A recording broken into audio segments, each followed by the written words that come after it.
Oi, pessoal, boa tarde, tudo bem? Quem tá por aí?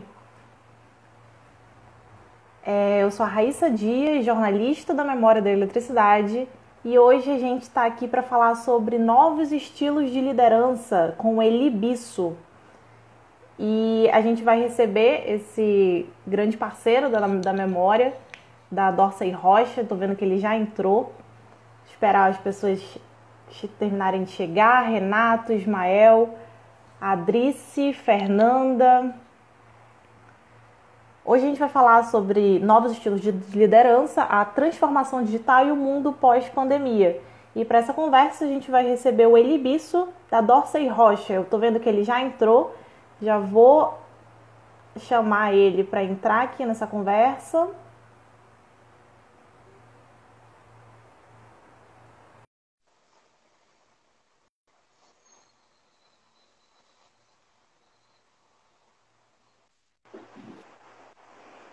Boa tarde, Eli, tudo bem?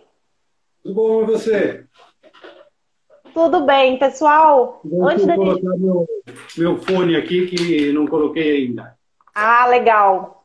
Então vamos esperar você terminar de colocar o fone para a gente pedir esse feedback de quem está assistindo para ver se o áudio e a imagem estão ok para nós dois. Porque qualquer coisa a gente já corrige aqui, que às vezes dá um errinho de internet. Pessoal, podem dar esse feedback para a gente. Eu vou colocar... Deixa eu ver a posição aqui que não está tão boa.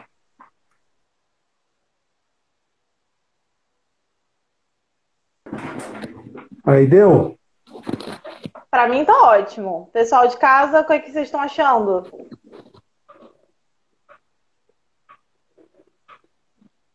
Boa tarde, Jorge. Eu acho que tá tudo bem ali. Acho que a gente...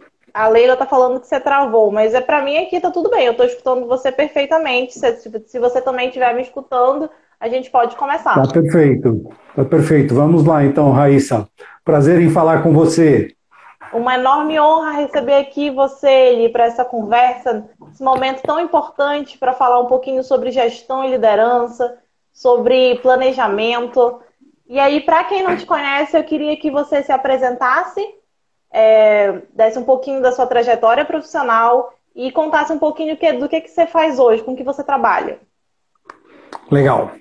Bom, começando do fim para o começo, né? Trabalho hoje com consultoria empresarial na área de desenvolvimento de pessoas e organizações, como coach de executivos também, e atuamos numa trajetória em todo o Brasil, trabalhando com os aspectos de desenvolvimento das organizações, desde planejamento estratégico até o treinamento de lideranças. Na minha trajetória, eu tive a oportunidade de trabalhar em escola, como professor, primeiro em colégio técnico da Unicamp, depois na própria Unicamp como professor de cursos de pós-graduação, e trabalhei na CPFL Energia, hoje Energia, na época era CPFL Paulista de Distribuição, e trabalhei também no Banco do Estado de São Paulo, como diretor de recursos humanos. Tem um livro publicado que foi uma paixão pessoal, escrever sobre segurança do trabalho para adolescentes na coleção da Primeiros Passos da Editora Brasiliense. Acho que é isso. Um resumo, eu sei que tem muito mais história aí, mas você vai contando pra gente, eu acho que você vai encaixando as suas experiências de acordo com as perguntas, que tem muita coisa legal. Se você era engenheiro, né, que nem você falou. E, para começar, eu queria que a gente trouxesse esse cenário, né? A gente está aí quase, acho que um pouco mais de 2 meses, nesse novo contexto de quarentena, de isolamento social. E na sua prática diária, você lida muito com organizações, com essa cultura, com planejamento de trabalho. E eu queria saber o que mudou nessa sua prática, o que você percebe das principais mudanças que esse novo contexto de trabalho trouxe. Então, eu queria começar falando da mudança que veio para a vida, né, Raíssa? Eu acho assim, todos nós estamos sentindo uma mudança muito grande na nossa própria vida. Eu falo assim que com 2 meses eu estou convencendo o meu advogado a trocar a prisão domiciliar por tornozeleira eletrônica para ver se eu posso sair, porque a gente fica realmente numa necessidade de ver gente, de conversar, de estar próximo, especialmente para nós que sempre trabalhamos em processos de desenvolvimento de forma presencial. Então essa mudança foi uma mudança muito radical. Acho assim, do ponto de vista do trabalho, é exatamente isso, né? Você passar a ter que se desafiar, se rever e fazer de uma maneira online aquilo que você estava acostumado a fazer, indo até as pessoas, indo até as empresas, tendo ambientes com uma participação, às vezes, de grupo de 30, 40, 50 pessoas, e aí você está, às vezes, com esse mesmo tamanho de público, mas as pessoas estão distantes de você, e muitas vezes durante, por exemplo, numa live como essa, a gente sabe que tem gente nos vendo, mas a gente não vê a carinha das pessoas, a gente não consegue ter um feedback imediato sobre o que está acontecendo. Eu acho que essa mudança é importante. E a outra coisa que é curiosa é que na consultoria nós acabamos hoje fazendo 2 reuniões semanais, o que era assim, às vezes a gente brigava para conseguir fazer uma reunião no mês, e a gente está conseguindo fazer isso. Então a gente está trocando muito mais, eu acho que se aprende muito mais, a leitura, as lives que estão brotando para todos os lados, eu acho que as oportunidades são muitas, mas ao mesmo tempo as demandas são distintas. Com certeza, Eli. Você falou um pouquinho dessas transformações, né, no sistema de trabalho. Aí eu queria que você elencasse o que a gente já pode determinar que são grandes alterações, o que veio para ficar. Porque a gente foi pego de surpresa, né? Então, assim, teve muita coisa que ninguém nunca tinha feito e a gente foi bombardeado com isso. Aí eu queria saber se a gente já tem algumas práticas que você vê como possíveis de se consolidarem, e também como é que a gente pode otimizar essas práticas. Legal. Então, eu acho assim, tem coisas que são surpreendentes. Eu vi uma reportagem esta semana na TV de uma banca de peixe de feira livre, que o cara de repente viu sumirem as pessoas, seus clientes. Mas aí apareceu uma dessas clientes e falou para ele: conte uma coisa, você não quer que eu ponha uma propaganda sua na rede social dizendo que você entrega peixe na casa da pessoa? Você não consegue fazer isso? E ele topou. E aí ele falou: depois de 1 hora tinha 100 pedidos e eu não conseguia entregar, né? E aí ele falou assim: bom, agora o que eu estou pensando é em fazer uma divisão delivery da minha banca, porque dos clientes que estão pedindo peixe para mim, só 30% são meus antigos clientes. Então, acho que assim, a mudança não é só a mudança do jeito de fazer, é a mudança do negócio, né? Gente que nunca pensou em fazer delivery está trabalhando dessa maneira. E eu acho que isso que é uma questão importante na história, a gente perceber as oportunidades de coisas que a gente sequer tinha pensado, porque estávamos, de certa maneira, achando que as coisas estavam dominadas e que havia uma certa acomodação em relação aos resultados que a gente estava obtendo, né? E isso mudou. Agora, do ponto de vista da execução, uma entrevista que eu vi do André Esteves numa dessas lives, ele falando que no BTG Pactual 90% das pessoas estavam em home office. Ele falou assim: bom, se 30 dias antes me perguntassem se era possível pôr 30% das pessoas em home office, você ficou louco, não dá, é impossível, né? Mas de uma semana para outra nós tivemos que fazer isso, não foi uma coisa de vamos escolher, ou fazia desse jeito ou não fazia. E aí, fala assim: bom, será que daqui para frente todo o trabalho que não seja operacional vai ser em home office, vai ser work at home, né? Ou from home?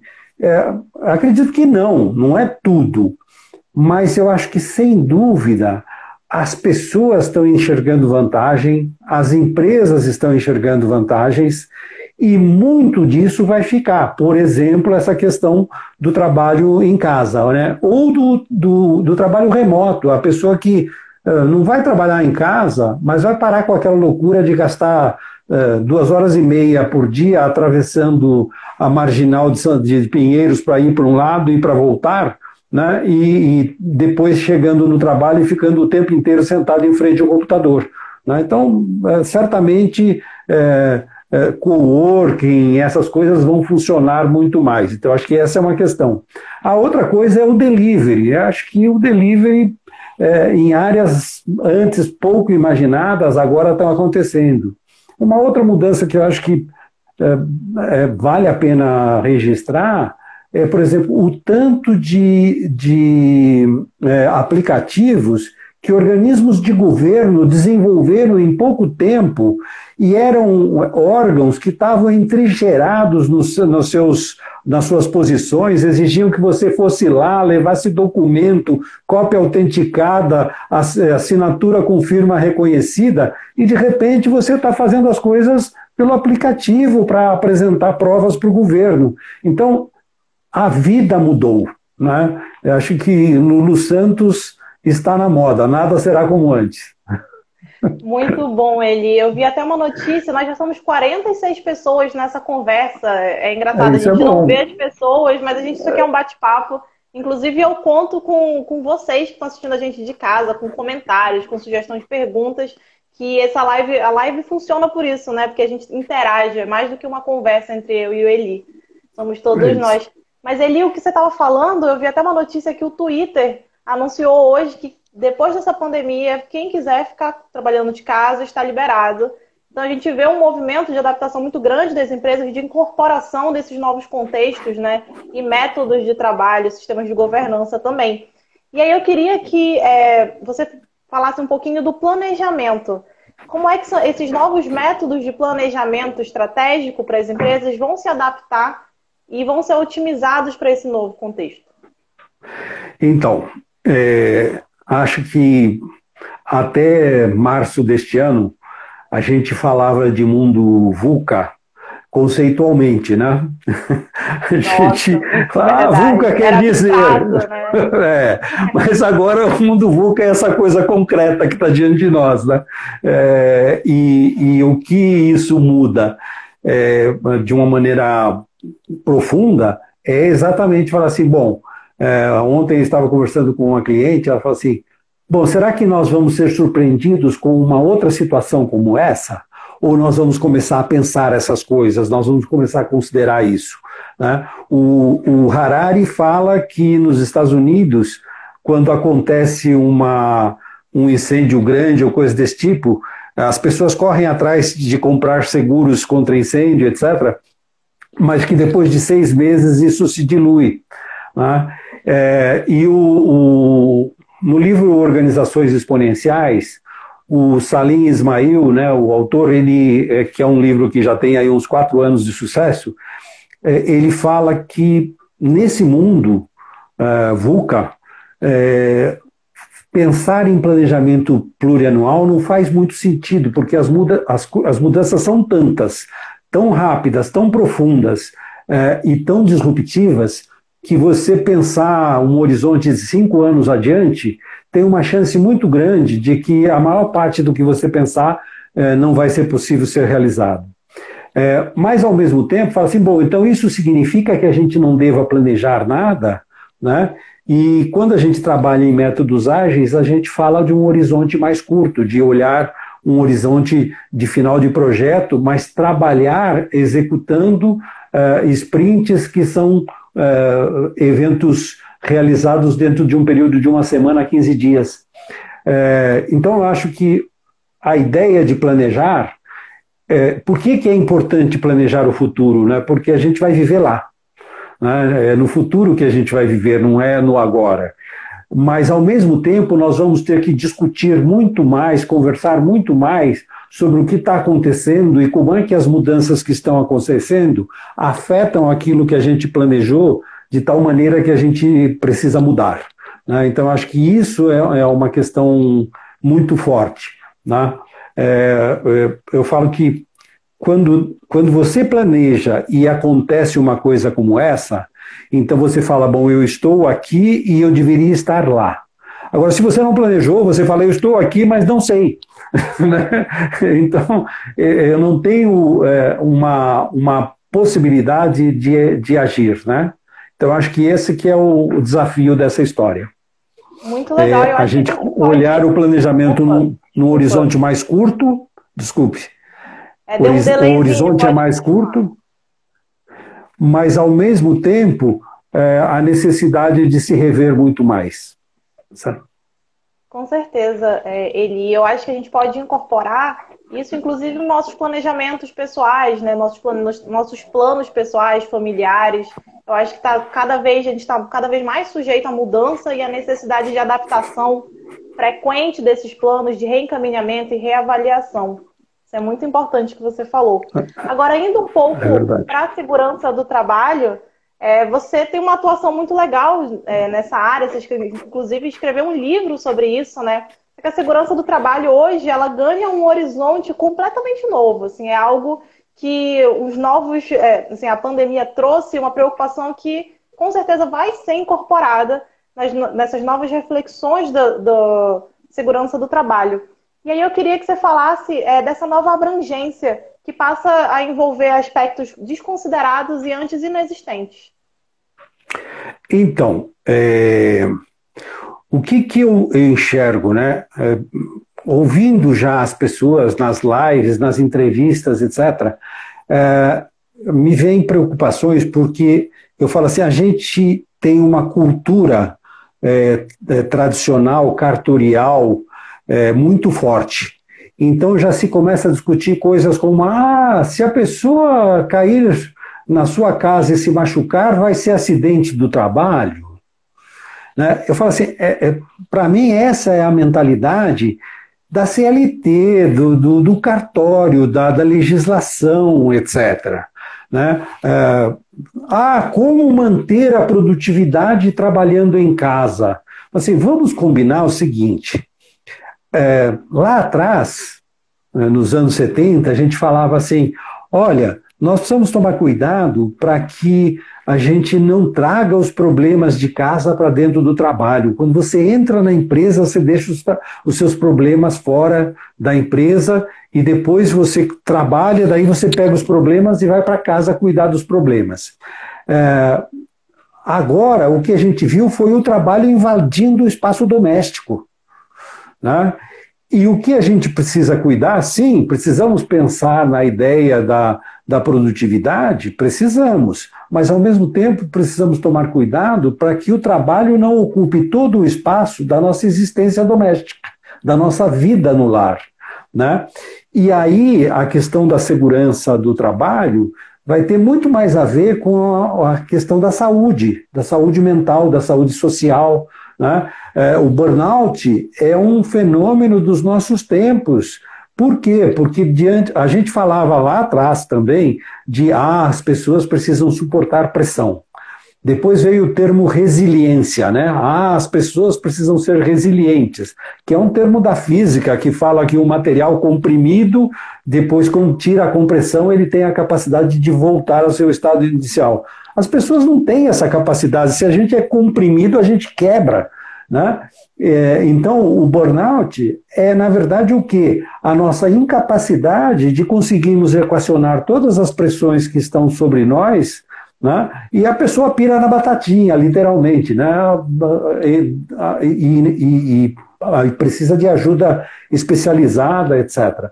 Então, quando a gente fala dessa condição de trabalho agora, eu me lembrei até de um autor que eu cheguei a trazê-lo ao Brasil para algumas palestras, que é o Christophe Dejoux, que escreveu A Loucura do Trabalho. Isso eu estou falando ainda lá dos anos 1980. E o Dejoux falava o seguinte, que as coisas no trabalho estavam ficando de uma tal maneira arranjadas que ficava impossível você se manter normal no ambiente de trabalho. Então ele usava uma expressão que era normopata. Para falar disso, de que a gente precisava conseguir equacionar a nossa vida, né? E cuidar dos aspectos diversos dos nossos papéis como cidadão, como marido, como pessoa da família, como filho, como irmão, etc. e tal, conseguir dar atenção para todos esses papéis de uma maneira, de alguma forma, equilibrada. E o Charles Rand, num livro chamado A Idade da Insensatez, falava que com o desenvolvimento da tecnologia nós precisávamos chegar a uma situação em que a gente trabalhasse metade do que se trabalhava nos anos 90, se produzisse 3 vezes mais e se ganhasse o dobro, porque as pessoas trabalhando menos precisariam ganhar mais para consumir outras coisas que se tornariam importantes. O fato é que nós estamos com a tecnologia nesse ponto, mas, ao mesmo tempo, essa tecnologia que nos permite isso, ela também nos ameaça, né? Então, a questão da segurança passa um pouco por aí. Por exemplo, estão usando os smartphones para nos monitorar e ver se nós estamos conseguindo manter a quarentena. Mas também alguém pode usar o smartphone para nos monitorar, para nos sequestrar. Então, o que determina a segurança da tecnologia não é a tecnologia em si, mas é como é que a pessoa que tem acesso a ela irá utilizá-la. E o trabalho dentro de casa, ele certamente tem maior familiaridade no ambiente para as pessoas que conhecem suas respectivas casas, mas o que vai ser de fato desafiador é quanto que nós vamos conseguir lidar com essa realidade de estarmos em casa, eu, a minha mulher, a minha filha, a criança que vai para a escola e agora não está indo, etc. e tal, neste momento, né? E isso está sendo muito desafiador porque inusitado, né? Então isso afeta até mesmo a nossa saúde. Com certeza, Eli. E aí trazendo, assim, falou um pouquinho de como o trabalho invadiu esse ambiente doméstico, né? E eu queria falar sobre isso, puxar esse gancho falando um pouco de liderança. Você tem uma frase que define o líder como aquela pessoa capaz de levar a sua equipe a um desempenho e a um resultado que não seriam possíveis sem sua atuação. Alguém capaz de mudar a história com suas ações. Tem essa Sim. frase. E aí a gente está vivendo essa verdadeira invasão, né, da residência pelo mundo do trabalho, com mudanças na cultura organizacional. E eu queria saber como é que você vê o papel do líder nessa circunstância, nesse novo contexto. O que a gente pode falar sobre esses estilos de liderança possíveis? O que funciona nesse momento? Então, o que é legal a gente pensar é o seguinte, né? Assim, a gente vem falando há quantos anos na ideia de que nós trabalhamos em função de resultados, né? Acho que já faz uns 30 anos, talvez, 25 anos. Mas as pessoas continuam a ser contratadas para trabalhar formalmente 8 horas por dia, 5 dias por semana, 4 semanas e meia por mês, 57 semanas por ano, e elas não são contratadas, eu estou contratando você para você entregar este resultado assim, assim, assado, né? Aí, de repente, eu falo para você que você vai ter que trabalhar na sua casa, porque é a condição de mantermos a nossa saúde e é o que viabiliza a continuidade operacional. E aí você vai para lá e eu falo assim, mas será que a Raíssa está trabalhando mesmo? Será que agora ela está trabalhando? Né? Então, essa dúvida se relaciona a quê? Ao fato de que eu estava acostumado a controlar você com os olhos, né? Ficar olhando se você estava trabalhando ou não, etc. E aí você, inclusive, longe... assim, trazendo só um comentário extra, inclusive eu tenho visto muitos comentários no LinkedIn falando que tem empresas que transformaram a vida dos funcionários praticamente no Big Brother, que eles obrigam os funcionários a trabalharem com a câmera ligada para ter certeza de que as pessoas estão ali na frente do computador. O que é louco, né? O que é muito louco, porque... Né? Mas um amigo contava que o cliente dele mencionou que ligou para falar com um colaborador e a mulher atendeu o celular e falou que ele estava tomando banho. E eram 10 horas da manhã, e ele enlouqueceu, porque como é que o meu colaborador está tomando banho às 10 horas da manhã? Né? Eu falei assim, então, essa pessoa, ela não está trabalhando com foco em resultado, esse líder. Ele está querendo controlar se o cara está sentado na frente do computador ou não. Tá certo? Então, esta eu acho que é a primeira mudança que é essencial. Nós precisamos, de fato, saber desdobrar o que é meta da organização, o que é resultado objetivo da minha área e o que cada um dos meus colaboradores que está trabalhando em casa agora precisa fazer para que eu consiga entregar esse resultado. Porque isso é uma coisa que vai continuar a ser cobrada do líder, a entrega dos resultados. Então ele precisa trabalhar também com os seus colaboradores com base na ideia de resultados. Essa é a primeira questão forte, né? E eu costumo brincar com a ideia que muitas vezes você pergunta a um gestor, você trabalha com foco em resultado? Sim, claro, aqui todos trabalhamos com foco em resultado. Tá, então me diga 3 indicadores que você usa e que se você entregar, você é um bom gestor. E aí o cara abre a boca, mas não sai som. Né? Porque ele não para pensar nisso, ele não conecta os resultados da área dele com os resultados organizacionais. É claro que quando é uma área de vendas, isso é imediato, mas em outras áreas não é tão simples assim. Segunda coisa, a pessoa está lá adiante, está lá parada na casa dela, na frente do computador, etc. e tal. Tem a criança que devia estar na escola, mas não está na escola e pede atenção, tem a mulher que está dividindo o ambiente com ela e fazendo um outro trabalho para uma outra empresa. E aí, ela precisa conversar com um colega, mas quando ela tenta conectar, a internet não está tão boa assim, ela não consegue falar, aquele encontrão que ela dava no meio do caminho, indo de um lugar para outro dentro da empresa e conversava com alguém e já resolvia um problema, não tem mais. Então, isso está diferente e isso mexe com o moral das pessoas.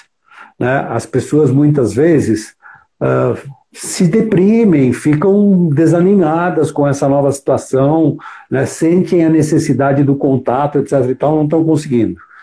E aí eu acho que alguns líderes com os quais eu tenho conversado têm falado muito disso, de estar conversando mais com as pessoas que estão em casa, fazendo reuniões individuais com cada pessoa, às vezes 2 vezes por semana, conversando um pouquinho com cada um, etc., e fazendo pelo menos uma reunião com a equipe, utilizando aí os meios digitais. Reputo que isso é fundamental. E a terceira coisa é como é que eu mantenho a minha equipe como equipe, uma vez que cada um está na sua casa e cada um está sem ver o outro todo o tempo. Então, aí vem um conceito que eu sempre gostei de trabalhar com os gestores, que é falar assim, trabalhar em equipe não é andar todo mundo abraçadinho o tempo inteiro. Trabalhar em equipe é garantir que cada pessoa consegue relacionar 3 coisas. Primeiro, qual é o objetivo da equipe? Segundo, o que ela faz que contribui com esse objetivo? E terceiro, o que cada um dos seus colegas fazem que contribui com esse objetivo. Então, conseguir fazer com que a equipe permaneça com essa visão de o que nós estamos fazendo juntos é que possibilita a continuidade da cooperação, da solidariedade, etc., da equipe.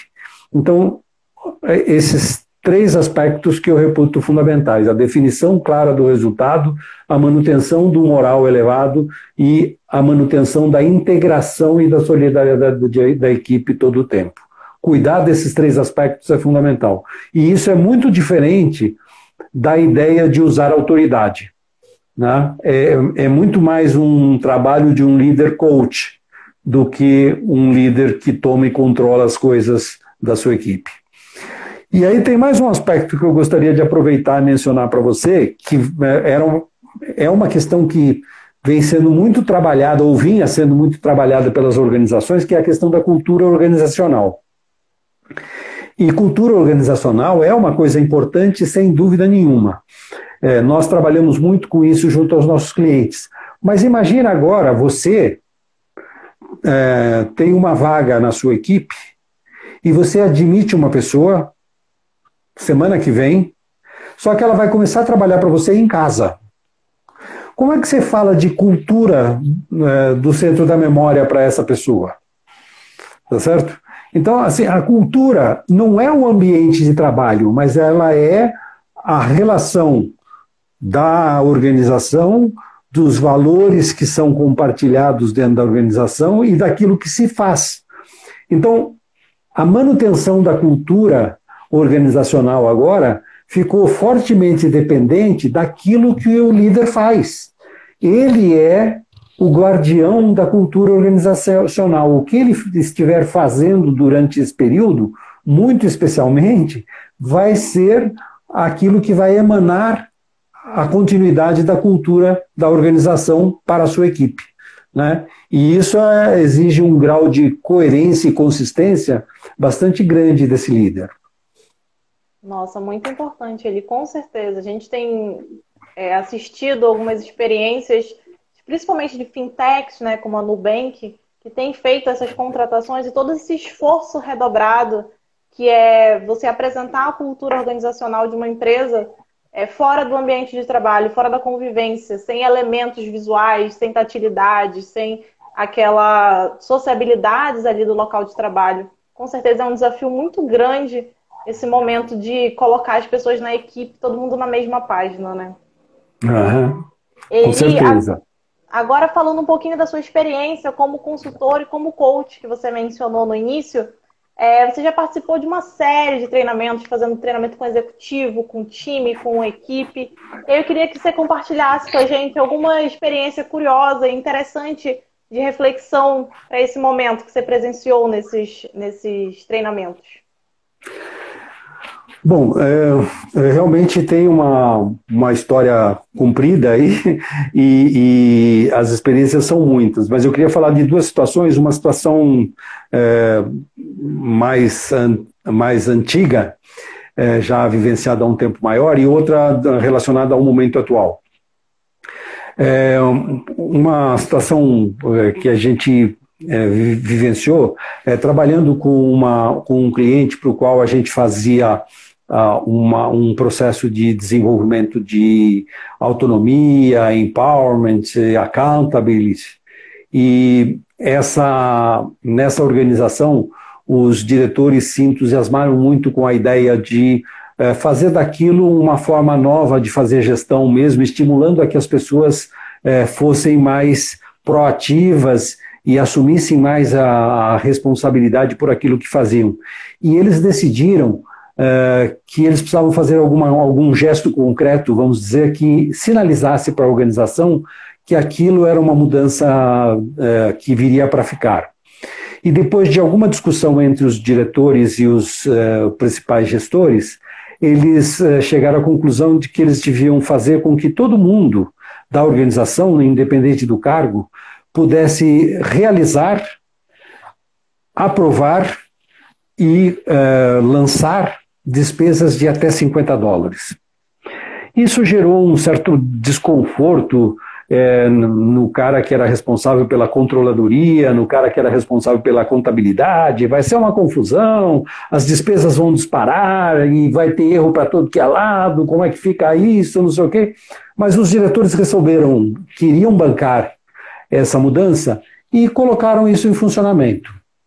E depois de 3 meses, a constatação foi que as despesas de ordem geral da empresa tinham sido reduzidas em 20%.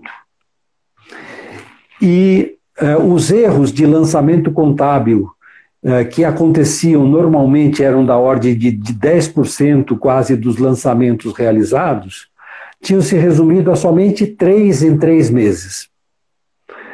E aí os diretores falaram, bom, agora nós queremos saber por que isso aconteceu. E ao fazer isso, fizemos uma pesquisa de focus group, conversando com as pessoas, e a resposta simples que as pessoas nos apresentaram foi que, bom, antes eu era responsável simplesmente por chegar para o meu chefe e falar assim, chefe, eu preciso de uma caneta nova. E meu chefe falava, tá bom, solicita uma caneta, ou compra uma caneta. E eu fazia isso porque meu chefe autorizava. E agora, a minha caneta acaba, eu falo assim, poxa, mas eu ainda tenho um lápis, eu tenho uma outra caneta, eu não preciso de uma caneta nova, eu vou esperar. Né? Porque eu sou responsável por decidir se eu faço essa despesa ou não. E a mesma coisa no lançamento contábil, que era uma pessoa que era responsável por fazer todos os lançamentos. E até pelo processo de cansaço, ela errava algumas vezes. Mas agora cada pessoa era responsável por fazer um lançamento durante a semana, às vezes durante um mês. Então ela queria ter certeza que o lançamento estava sendo feito de forma correta. Então, esse tipo de coisa traz o quê, né? É que à medida em que você evidencia confiança e aposta que as pessoas são capazes de realizar alguma coisa que está ao alcance delas, os seus resultados melhoram, né? Então, confiança maior, velocidade maior e custos mais baixos. Tá certo? Então, isso é o que esse caso nos traz. E exemplos como esse nós temos muitos, temos alguns deles que a gente pode mencionar. E agora uma situação vivenciada nesses momentos, onde um cliente responsável por uma área de negócio de uma empresa ficou muito frustrado porque o diretor a quem ele se reportava determinou uma redução de pessoal no quadro de pessoal de todas as unidades, independentemente de como é que estavam os resultados de cada unidade, a partir de uma decisão dele, centralizada. E esse gestor foi conversar com o diretor e falou assim, olha, eu gostaria de ter uma oportunidade de que você me dissesse qual o resultado que eu tenho que entregar e eu apresento um plano e me responsabilizo por isso, e se você me autorizar, eu vou entregar o resultado. Agora, se você me pedir um resultado que eu não posso entregar, que eu acho que eu não sou capaz, então eu vou dizer para você, olha, eu não consigo fazer isso, então eu vou fazer o corte que você está determinando. Mas ele não conseguiu ser bem sucedido na negociação, né? E teve que fazer o corte. E aí eu falo assim, o que esse diretor deixa de perceber, né? É que ele não está utilizando a inteligência que existe abaixo dele dentro da organização. Ele está supondo que a maior inteligência que existe na organização é a dele. Né? E ao assumir toda a responsabilidade por isso, centralizar a decisão, etc. e tal, ele faz com que todas as pessoas que estão abaixo dele, que têm a capacidade de fazer entregas melhores, se frustrem e acabem se desinteressando pelo processo. Então, certamente, isso é uma coisa que já não funcionava e na nova realidade vai funcionar menos ainda. Né? A gente precisa apostar mais na capacidade das pessoas de nos trazerem soluções para os problemas que a gente é capaz de enxergar que existem. Né? Acho que esse é um... legal, Edi. Eu acho que esses exemplos são muito bons para a gente pensar, principalmente nesse momento em que a gente teve uma forte revisão dos níveis hierárquicos, né, com fortalecimento da autogestão das equipes. E eu acho que é importante que as empresas consigam incorporar essas rotinas mais facilmente aos seus quadros, né, ao seu quadro de funcionamento. É muito legal isso que você trouxe. O Fernando Sarmento pergunta... Ele tinha feito uma pergunta anterior, no momento que a gente estava falando de como os líderes antes não acreditavam que era possível implementar um esquema de home office e que, na necessidade, todo mundo foi obrigado a fazer isso e está funcionando. Aí ele falou que se uma coisa impossível era uma oportunidade ou se era um desafio. Acho que era mais num tom de reflexão. Aí agora ele perguntou como é que é ser um líder inspirador hoje? Ok. Eu queria pegar o ponto anterior, né? Falar assim, quando eu falava para você assim, Raíssa, vamos colocar as pessoas em home office, e às vezes você era a minha responsável pela área de recursos humanos, fala assim, olha, não pode, nós vamos gerar passivo trabalhista, né? As pessoas depois vão fazer reclamação trabalhista e a gente perde, então é melhor não fazer isso. Né? Então, a questão é de mindset. cartorial que eu mencionei, né? Em vez de eu falar assim, bom, deixe-me pensar o que eu posso fazer para duas coisas. Primeiro, para que as pessoas possam trabalhar de casa, assegurando que os resultados aconteçam, quais são os pré-requisitos para que isso possa acontecer. E segundo, como é que eu consigo fazer um esquema tal que só vá fazer um processo trabalhista contra a organização aquela pessoa que realmente for mau caráter. Porque a pessoa vai enxergar tanta vantagem de estar trabalhando de casa que ela não vai querer fazer uma ação contra a organização, né? Então, essa mudança de pensamento é que é o desafio. Aí, quando você chega numa situação como essa e fala assim, olha, ou vai para casa e trabalha de lá, ou então vamos fechar e ficar fechado, vai falar assim, bom, então não tem tu, vai tu mesmo, né?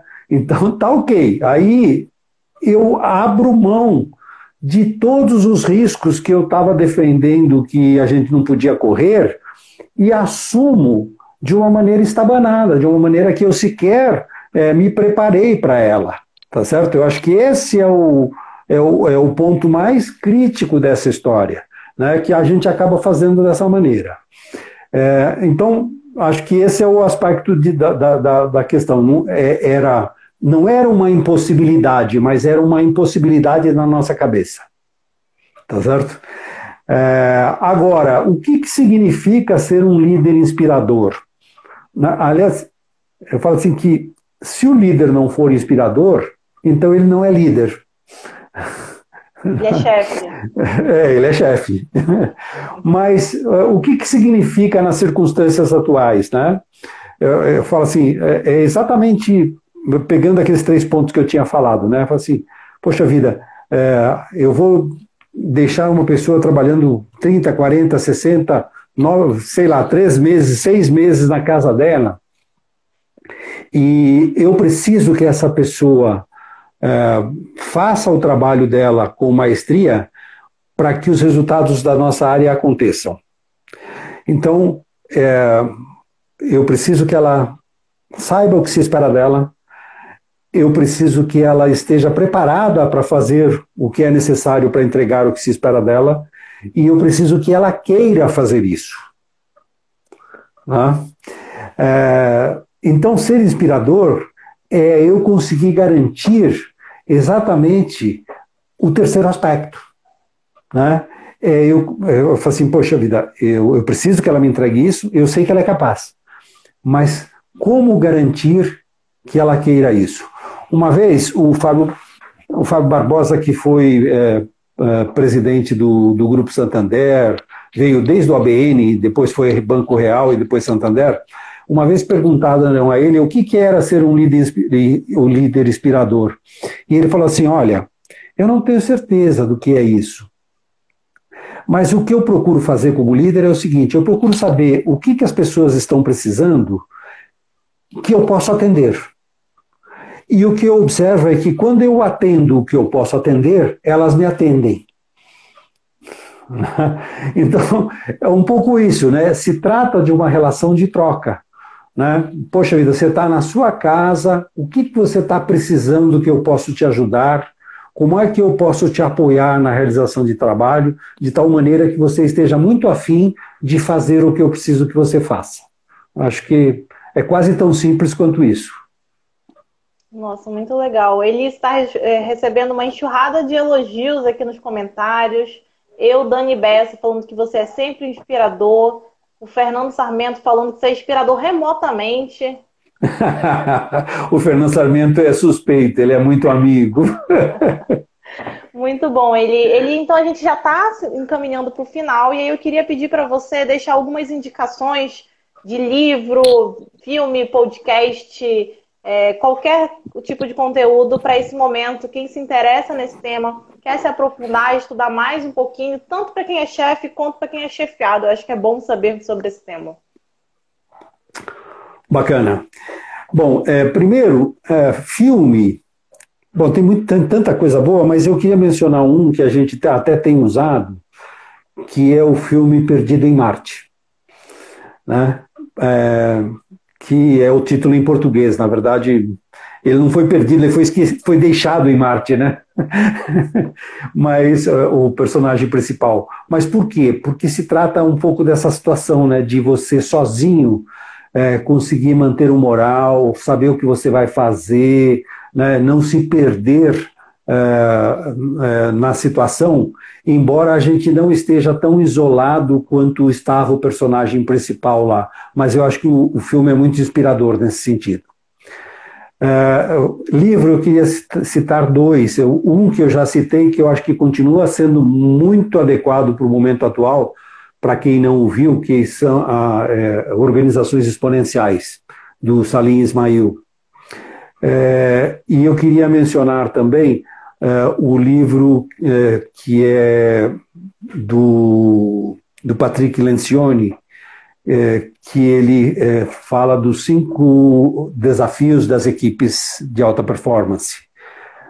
Porque o primeiro desafio que ele coloca é a questão de construir confiança, né, que é um ponto fundamental para que qualquer equipe possa funcionar. E eu acho que no momento atual, a questão da confiança definitivamente é crucial. Se a gente não estiver trabalhando com confiança, a condição de enlouquecer fica muito favorecida, tá certo? Então, acho que esses 2 livros. Eu queria mencionar os artigos que têm saído do Yuval Harari, que tem escrito coisas muito boas, né, a respeito do que pode vir a ser o depois, embora todos nós estamos especulando sobre isso. Teve um artigo que eu vi, e eu gostei muito, eu não conheço o autor, mas é um consultor, é um artigo muito bacana, ele chama-se Home Office em Tempos de Pandemia, e o autor é Anderson Costa, da Movebla.com.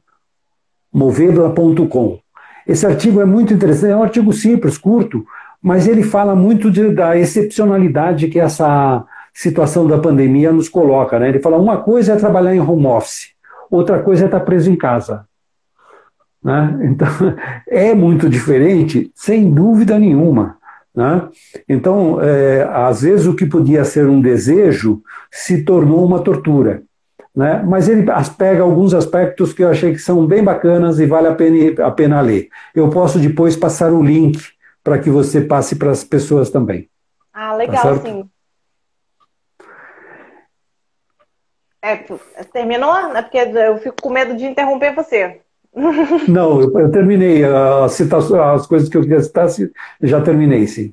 Estamos terminando também o nosso tempo, né?